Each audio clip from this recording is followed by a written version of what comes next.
Bonjour à tous. Dans cette vidéo, je vous propose quelques exercices de statistiques à destination des bacs pro. Premier exercice. Donc c'est un exercice qui permet donc de calculer des indicateurs pour une série statistique. Alors je vais vous lire l'énoncé. Les notes du dernier contrôle de maths sont les suivantes. Alors, s'ensuit une liste de notes. Donc 12, 14, 4, 8, 11, etc. Première question. Quel est l'effectif de cette série statistique? Deuxième question, quelle est sa moyenne, sa médiane, son ou ses modes? Troisième question, quelle est son étendue, sa variance, son écart type? Alors une indication, c'est calculer ces indicateurs avec un tableur. Bien, donc puisqu'il fallait faire l'exercice avec Excel, j'ai ouvert Excel, j'ai commencé par saisir les différentes notes dans une feuille de calcul. Vous voyez ici, notes avec les notes qui ont été obtenues par les élèves au dernier contrôle de maths. Alors, la première question qu'il fallait faire, c'était de trouver l'effectif. Alors, l'effectif, c'est quoi d'une série statistique? Eh bien, c'est simplement le nombre d'éléments qu'il y a dans la série statistique.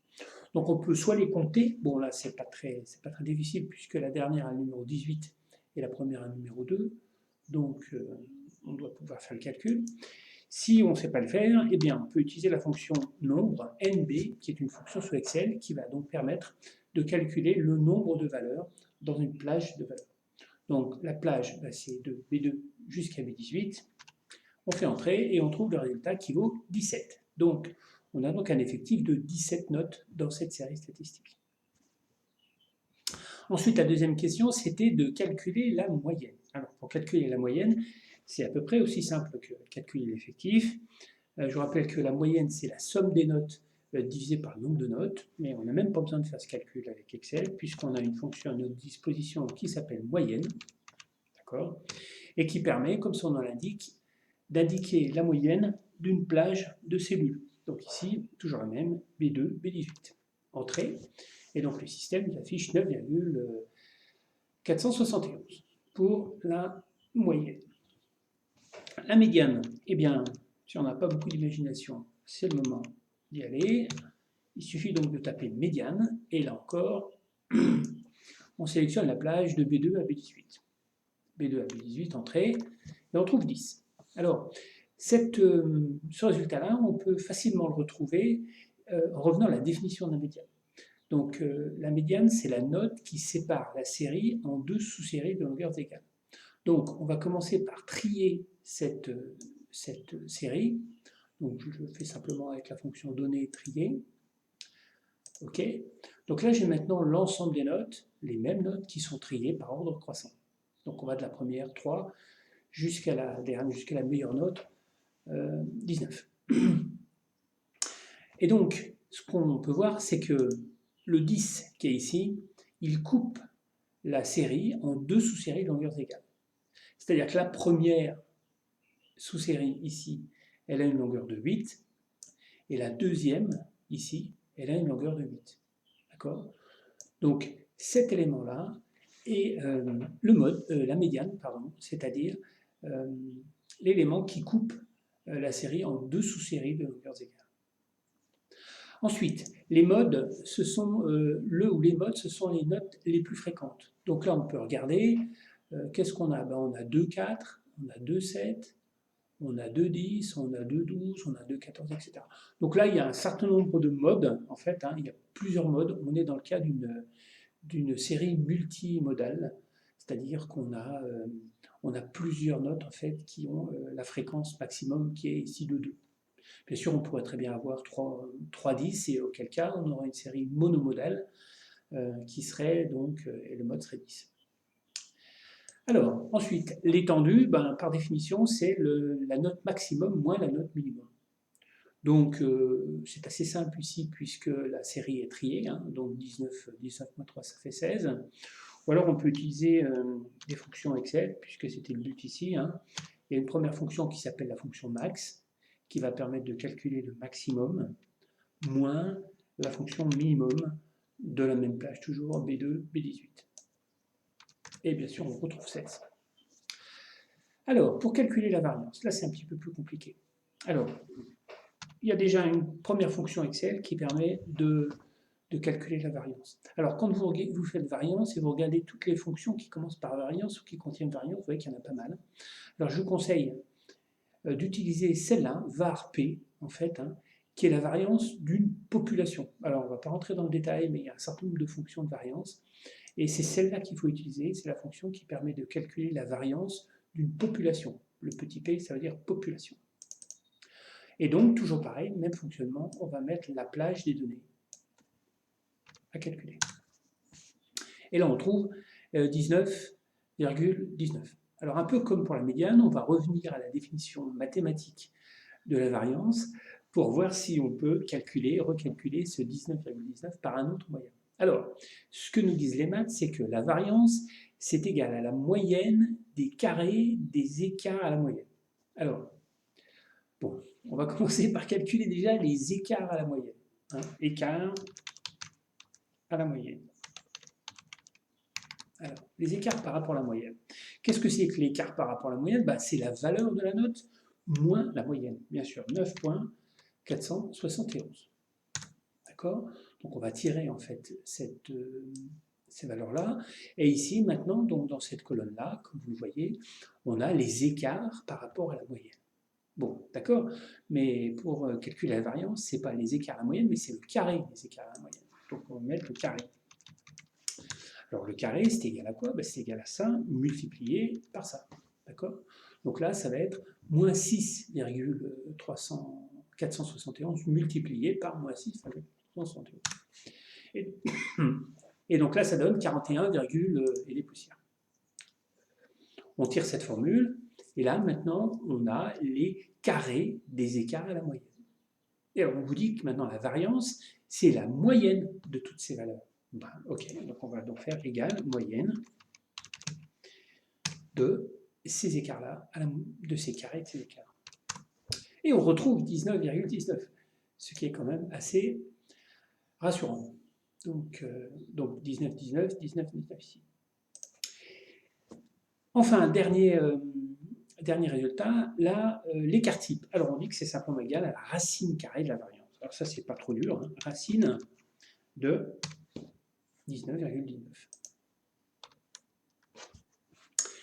4,38 et des poussières. Alors qu'est-ce que ça veut dire? Ça veut dire cet écart type, ça veut dire qu'en fait, l'écart moyen entre une note et la moyenne, donc 9 et quelques, c'est 4,38. Il existe en moyenne un écart de 4,38 entre une note et la moyenne. Alors, je vais prendre l'exemple ici sur la feuille 3 d'une même interro où là, il y a eu des notes qui sont un peu différentes. Il y a eu de très mauvaises notes et de très bonnes notes. D'accord? On a toujours le même effectif de 17, on a toujours la même moyenne. C'est-à-dire que la moyenne de la classe n'a pas changé. Par contre, il y a un groupe qui a fait fort et un groupe qui a plutôt cartonné. Donc on voit que dans ces conditions-là, l'étendue est beaucoup plus importante, bien sûr, puisque le maximum moins le minimum, c'est égal à 20, hein, puisqu'il y a quelqu'un qui a eu 20 et il y a quelqu'un qui a eu 0. Donc l'étendue, c'est 20, 20 moins 0. Et vous voyez que l'écart type aussi est beaucoup plus grand. L'écart type, il vaut 7, il vaut quasiment le double, c'est-à-dire que là, on a en fait deux types de notes, hein, des notes faibles et des notes fortes, ce qui fait que la moyenne qui se trouve à peu près au milieu à 9,7, eh bien, il y a un écart important entre la note, ici, une note, et l'écart par rapport à la moyenne. Voilà, c'est tout pour cet exercice. Alors, deuxième exercice, valeur du SMIC. Alors ça, c'est un exercice typiquement bac pro, avec une série statistique à 2 variables. Alors, je vais l'énoncer. Le tableau ci-contre donne l'évolution du SMIC horaire depuis 2013. Donc, j'en suis un tableau avec donc, le rang de l'année, 1, 2, 3, 4, 5 jusqu'à 8, l'année, et puis les valeurs du SMIC. Hein, en 2013, c'était 9,43 € de l'heure, jusqu'en 2020, 10,15 € de l'heure. Alors, première question, représenter ces données sous forme d'un nuage de points, avec le rang de l'année en abscisse et le SMIC en ordonnée. Deuxième question, calculer le point moyen du nuage, le représenter. Troisième question, le nuage a-t-il une forme pour réaliser une régression linéaire? Quatrième question, déterminer l'équation de la droite de régression. Cinquième question, le point moyen du nuage est-il sur cette droite? Sixième question, si l'évolution se poursuit de la même façon, quel sera le montant du SMIC en 2022? Et puis, dernière question, quand le SMIC atteindra-t-il 10,60 €? Alors, première question extrêmement classique, tracer le nuage de points. Donc là, on va donc faire un repère, généralement il vous est donné, on vous donne un repère donc avec les axes des X ici qu'on va donc graduer de 0 jusqu'à 8 ou 9, puisqu'en fait il y a 8 rangs. Et puis en ordonnée, on va donc mettre les valeurs du SMIC, donc qui varient de 9,43 jusqu'à 10 et quelques. Alors, on va commencer par faire le premier point. Il va falloir faire les 8. Donc le premier point, il est d'abscisse 1, donc il va être quelque part ici sur la verticale 1, d'accord? Et il va être à la hauteur 9,43. 9,43, c'est donc quelque part par là. Okay, 9,4, 9,42, 9,44, donc il est entre les deux. Ben pour le deuxième point, c'est la même chose, il est donc de rang 2, donc il va être positionné à l'abscisse 2, et il va monter à 9,53. 9,53, c'est ici. Le troisième point, eh bien, on va continuer, même chose, 3, c'est son abscisse, et puis 9,61, c'est son ordonnée. Quatrième point, 4, 9,67. Cinquième point, il est en position 5, et il est à la hauteur 9,76. 6, 7 et 8. Voilà, terminé pour le premier exercice, enfin la première question, pardon, qui était faire le nuage de points. Alors, deuxième question, calculer le point moyen du nuage et le représenter. Bon, alors qu'est-ce que c'est que le point moyen? Le point moyen, c'est donc un point qui est formé de deux coordonnées, la coordonnée en x, donc son abscisse. Alors, son abscisse est simplement égale à l'abscisse moyenne de tous les points du nuage. Donc, le premier, il a pour abscisse 1, deuxième 2, 3, 4, 5, 6, 7, 8, etc. Donc, on va faire la somme des nombres de 1 jusqu'à 8, le tout divisé par 8, puisqu'en fait, il y a 8 nombres dans la série. Alors, quand on fait le calcul, ça donne 36. 36 divisé par 8, ça fait 4,5. Donc, l'abscisse du point moyen, c'est 4,5. L'ordonnée, on fait exactement la même chose, sauf qu'au lieu de prendre la colonne rang, on prend la colonne SMIC horaire, et donc ça fait donc 9,43 plus 9,53 plus jusqu'à 10,15, le tout divisé par 8, puisqu'on a toujours bien sûr 8 points dans le nuage. Quand on fait le calcul, on trouve que ça fait 78,06 divisé par 8, ce qui fait 9,76 € de l'heure. Alors, la question, c'était ensuite de positionner ce point sur le graphique, où voilà, on a un point qui est donc à 4,5 et qui est à la hauteur 9,76. Donc le point, il est ici, le point moyen, il est ici à l'intersection de la ligne verticale et de la ligne horizontale. Alors, troisième question, le nuage a-t-il une forme pour réaliser une régression linéaire? Alors, je vous rappelle, donc là, je reprends le nuage de points en fait, donc en bleu, plus le point moyen qu'on vient de positionner qui est en rouge. Et la question c'est, est-ce que ce nuage a une forme qui permet de faire une régression linéaire? Oui, on a dit qu'il fallait que les points soient alignés d'une façon rectiligne. Donc là, on a quand même bien l'impression qu'ils sont alignés en fait, et ils sont alignés pas n'importe comment, mais c'est plutôt sous forme d'une droite. Donc on a ici, quand on essaye de tracer, on a une sorte de nuage là, qui est quand même relativement allongé, on va dire, et qui laisse à penser qu'on va pouvoir faire une régression linéaire. Alors, quatrième question, déterminer l'équation de la droite de régression. Alors je vous propose d'utiliser donc Excel pour calculer cette droite de régression linéaire. Donc, je vous ai passé le fait là, mais je viens de saisir en fait donc dans Excel les 8 valeurs que l'on a d'évolution du SMIC sur les 8 dernières années. Et donc, pour tracer la droite, ben, la première des choses qu'on fait, c'est qu'on commence par tracer le nuage. Donc, on va faire, là, je viens de sélectionner le nuage de points ici, donc là, de la première à la dernière ligne. Je fais insérer ici un graphique sous forme nuage de points, d'accord, en sélectionnant ici les points. Je vais agrandir un petit peu. Donc là, on a donc tracé le graphique. Pour tracer la droite de régression linéaire, il suffit de sélectionner par un clic n'importe quel point de la série, de faire un clic droit sur ce point et de faire ajouter une courbe de tendance. Voilà, donc là, Excel vient de calculer la droite de régression. Donc c'est la droite qui passe au mieux par l'ensemble des points. Et on va cliquer ici sur afficher l'équation sur le graphique pour permettre finalement de visualiser l'équation de cette droite. Donc je vais l'agrandir un peu pour qu'on la voit bien. Voilà. Donc l'équation c'est y égale 0,1005 multiplié par x plus 9,3054.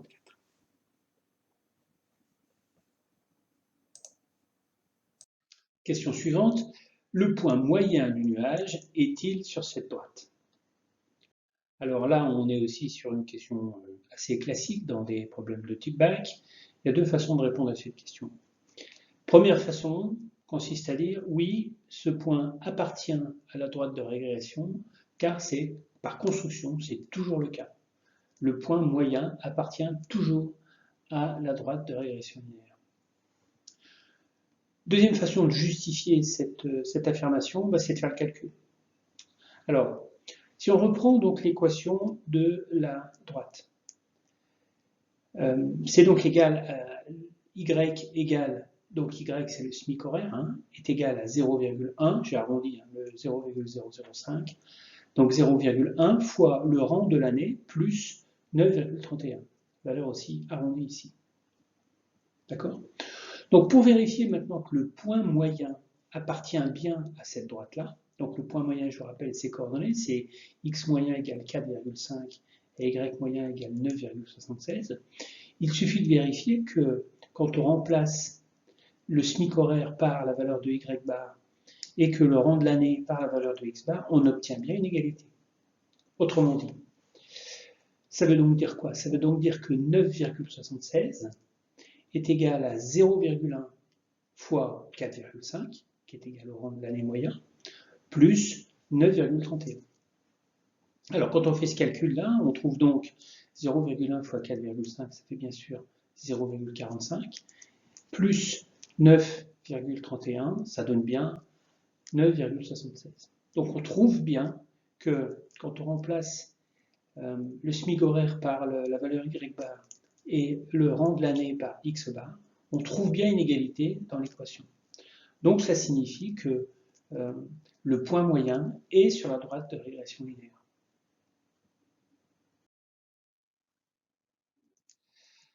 Alors, sixième question, si l'évolution se poursuit de la même façon, quel sera le montant du SMIC en 2020? Alors, l'hypothèse de départ, si l'évolution se poursuit de la même façon, est vraiment importante, puisque là, on a donc sur les 8 dernières années un phénomène qui s'est passé d'une façon relativement régulière, hein, relativement linéaire. Il est important que cette hypothèse soit vérifiée. Si effectivement on avait un événement économique important qui venait à agir sur la croissance ou ce genre de choses, peut-être que la variance du SMIC serait modifiée. Bon, on se place dans cette hypothèse, qu'est-ce qui peut se passer? Donc, on reprend donc la formule, hein, et donc on a le SMIC qui est égal à 0,1 fois le rang de l'année plus 9,31. Ici, on vous pose la question, qu'est-ce qui va se passer en 2022? Donc, il faut faire la conversion de 2022, ben, ça sera le rang numéro 10, hein, ça sera donc la 10e année à partir de 2013, c'est ça qu'on peut dire. Et donc on va remplacer 10 par sa valeur dans la formule du dessus. Et ça donne quoi? Ça donne que le SMIC horaire en 2022, ça va être égal à 0,1 fois 10 plus 9,31. Alors quand on fait le calcul, hein, on trouve tout simplement 10,31. Puisque 0,1 fois 10, bien sûr, c'est égal à 1. Alors, graphiquement, comment ça se passe? Ici, j'ai repris donc le graphique, le nuage et la droite de régression linéaire, et on veut savoir ce qui se passe à l'année 10. Donc, on se positionne ici à l'année 10, et on va regarder, en montant, où est-ce qu'on arrive sur la droite. On arrive ici sur un point, et il suffit simplement d'aller lire horizontalement l'ordonnée de ce point-là, on trouve bien 10,31. Donc on a retrouvé graphiquement la valeur qu'on avait trouvée par le calcul précédemment. Enfin, dernière question, quand est-ce que le SMIC atteindra 10,60 €? Alors donc pour traiter cette dernière question, on va bien sûr repartir de l'équation de la droite de régression linéaire, SMIC horaire égale 0,1 fois le rang de l'année plus 9,31. Dans cette égalité, qu'est-ce qu'on connaît? On connaît bien sûr le SMIC horaire, 10,60. On veut trouver donc le rang de l'année pour que 10,60 soit égal à 0,1 fois le rang de l'année plus 9,31. Donc là, on est confronté à une équation dont l'inconnu est le rang de l'année. Donc pour résoudre cette équation, classiquement, on va donc prendre le 9,31, on le fait passer de l'autre côté du signe égal, et on obtient donc 10,6 moins 9,31 égale 0,1 fois le rang de l'année. On fait la soustraction, donc 1,29 égale 0,1 fois le rang de l'année. Ensuite, on va diviser de part et d'autre par 0,1 pour isoler finalement le rang de l'année, et on aura un rang de l'année égal 1,29 divisé par 0,1, ce qui fait 12,9, ce qui fait à peu près égal à 13. Bon, la dernière difficulté maintenant, c'est de trouver l'année qui correspond à ce rang de l'année. Alors on peut simplement remarquer que l'année, c'est égal au rang de l'année plus 2012. Par exemple, pour le rang année égale 1, on fait 1 plus 2012, c'est bien égal à 2013. Autre exemple, pour rang de l'année égale 5, on fait donc 5 plus 2012, c'est bien égal à 2017. Donc si on applique cette formule au rang de l'année numéro 13, on va trouver qu'effectivement l'année, ce sera donc l'année 2025, et c'est donc en 2025 que le SMIC horaire sera égal à 10,6. Alors maintenant, graphiquement, on peut faire la même chose. Donc on se retrouve ici avec le nuage de points, le poids moyen et la droite de régression linéaire. Et on va donc maintenant partir du fait que l'on recherche un SMIC ici à 10,6. Donc on va tracer un trait horizontal pour rejoindre la droite de régression linéaire. Et à partir de ce point-là, sur la droite de régression linéaire, on va redescendre à la verticale pour rechercher finalement quelle est la valeur du rang de l'année correspondant à ce point-là. Et on trouve effectivement, bon, c'est un peu difficile à lire, mais pratiquement 13, hein, quelque chose un peu moins de 13, 12,9, c'est peut-être une bonne valeur. Voilà, ceci met fin à cet exercice et à cette vidéo.